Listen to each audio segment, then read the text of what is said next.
Japan hosts Ukraine Reconstruction Conference to showcase support.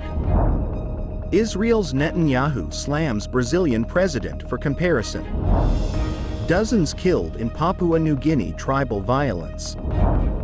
Media campaign for British Museum to return Easter Island statue. Dubai International Airport had 86.9 million passengers last year. Oppenheimer wins 7 prizes, including Best Picture.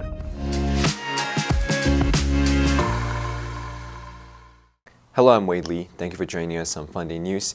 It is Tuesday, February 20th, and here are your top stories. Japanese Prime Minister Fumio Kishida on Monday pledged his country's long-term engagement in Ukraine's reconstruction, calling it a future investment, as Japan stressed its commitment to supporting the war-torn country ahead of the 2-year anniversary of Russia's invasion. In his keynote speech at a conference Japan co-organized with the Ukrainian government and business organizations, Kishida said Japan's public and private corporations will be a long-term partnership based on inclusivity, humanitarianism, as well as technology and knowledge. Kishida stressed the importance of investment across industries for the future of that country's development and ensuring that the support caters to Ukraine's needs. More than 50 cooperation deals were signed by Japanese and Ukrainian government agencies and companies, and Kishida announced an opening of a new government trade office in Kyiv. Japan hopes to build momentum for global support for Ukraine as the war drags on and attention has diverted to the conflict in Gaza. Japan's focus on reconstruction, in part due to its legal restraints on providing lethal weapons, contrasts with many Western countries, whose largely military support faces increasing scrutiny over costs. A new U.S. aid package to Ukraine is stalled in the Congress. Israel on Sunday condemned Brazil's president for comparing the war in Gaza to the Holocaust, accusing him of being anti-Semitic and trivializing the Nazi genocide of European Jews during World War II. The outcry further strained relationships between the countries, which have deteriorated since President Luiz Inácio Lula da Silva returned to office last year. Lula has portrayed himself as a leader of the Global South, a loosely defined group of developing countries. Speaking to reporters at the African Union Summit in Ethiopia, Lula said that what is happening in the Gaza Strip and to the Palestinian people hasn't been seen in any other moment in history. Actually, it did when Hitler decided to kill the Jews. Such comments strike a raw nerve in Israel, a country established as a haven for Jews in the wake of the Holocaust. Israel rejects any comparisons of its conduct in the war in Gaza to the Holocaust.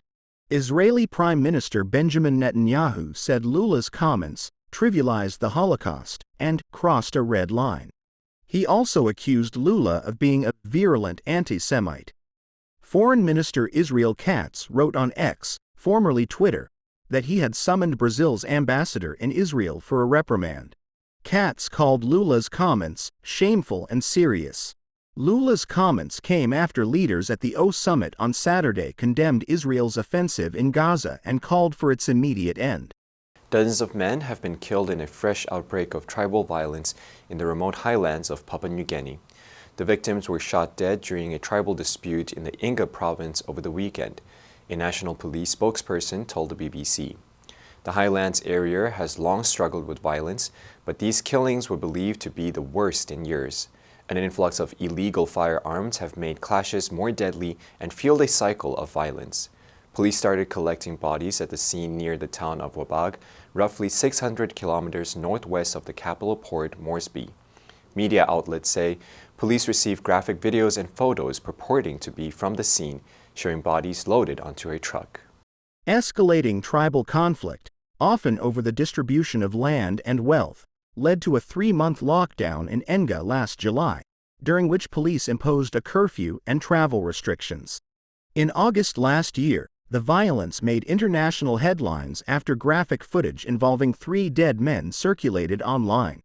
Governor Peter Ipadas told ABC that there had been signs that fighting was about to erupt again ahead of the ambush. With up to 17 tribes involved in the most recent escalation, it was ultimately up to the security forces to keep the peace, he said. From a provincial perspective, We knew this fight was going to be on, and we alerted the security forces last week to make sure they took appropriate action to ensure this didn't occur.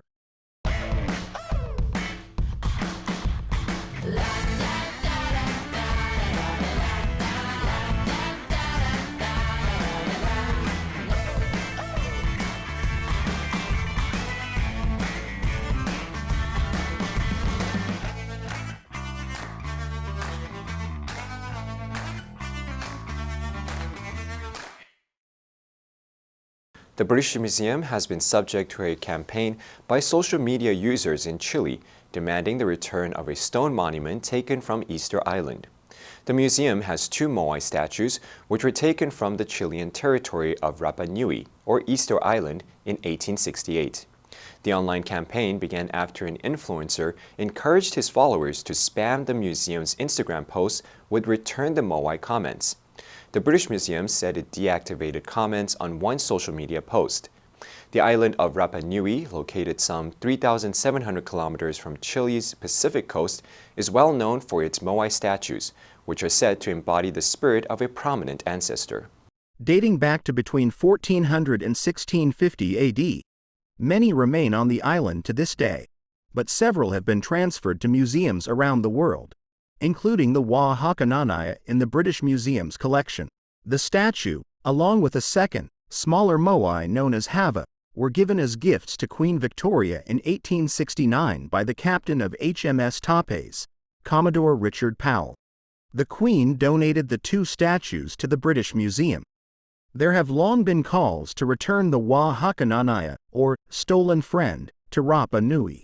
The renewed campaign by Chilean social media influencer Mike Milford saw many of his followers demand its repatriation in the comments section of several of the museum's Instagram posts. The sculptures are one of the most high-profile artifacts in the debate about whether museums across the world should return items to their countries of origin.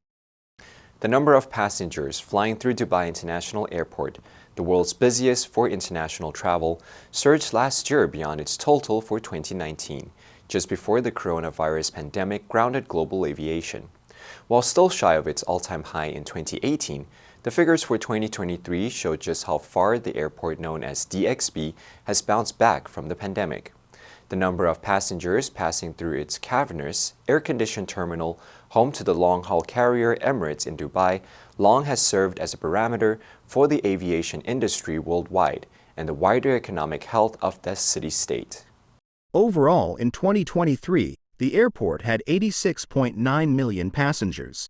The airport's 2019's annual traffic was 86.3 million passengers. The airport had 89.1 million passengers in 2018, while 66 million passengers passed through in 2022. Earlier in February, Dubai announced its best-ever tourism numbers, saying it hosted 17.15 million international overnight visitors in 2023. Average hotel occupancy stood around 77%.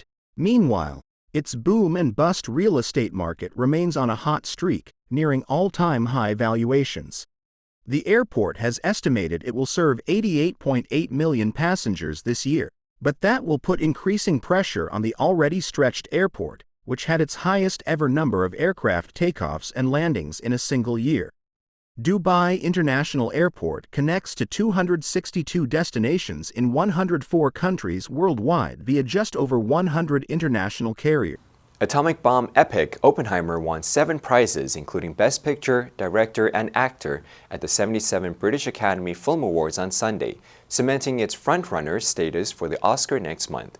Gothic fantasia Poor Thing took 5 prizes, and Holocaust drama The Zone of Interest won 3. Christopher Nolan won his first Best Director BAFTA for Oppenheimer, and Cillian Murphy won the Best Actor prize for playing physician J. Robert Oppenheimer, the father of the atomic bomb. Murphy said he was grateful to play such a colossal, naughty, complex character. And I know what it means if the Nazis have a bomb. Oppenheimer had a field-leading 13 nominations, but missed out on the record of 9 trophies, set in 1971 by Butch Cassidy and the Sundance Kid. It won the Best Film race against Poor Things, Killers of the Flower Moon, Anatomy of a Fall, and The Holdovers. Oppenheimer also won trophies for editing, cinematography, and musical score, as well as the Best Supporting Actor prize for Robert Downey Jr. Guest of honor was Prince William, in his role as President of the British Academy of Film and Television Arts. He arrived without his wife, Kate, who is recovering from abdominal surgery last month. The ceremony included musical performances by Ted Lasso, star Hannah Waddingham, singing Time After Time, and Sophie Ellis-Bextor, singing her 2001 hit, Murder on the Dance Floor, which shot back up the charts after featuring in Saltburn. The answer for yesterday was A, resurgence. Japan's economic resurgence was based on a unique set of institutions. Now let's delve into the news of media campaign for British Museum to return Easter Island statue. Number 1, monument, 纪念碑. A monument to him was erected in St. Paul's Cathedral. Number 2, deactivate, 停止工作，灭火化. Do you know how to deactivate the alarm? Number 3, prominent, 重要的，著名的，杰出的. He played a prominent part in the campaign. Next, we have a multiple choice question for everyone to practice. Which answer would you choose? You can write your answer in the comments section, and the correct answer will be announced tomorrow. And that's it for today's Funday News. Be sure to tune into Funday News from Monday to Friday and click the link below to join Funday for free. I'm Wade Lee, your host. I'll see you next time.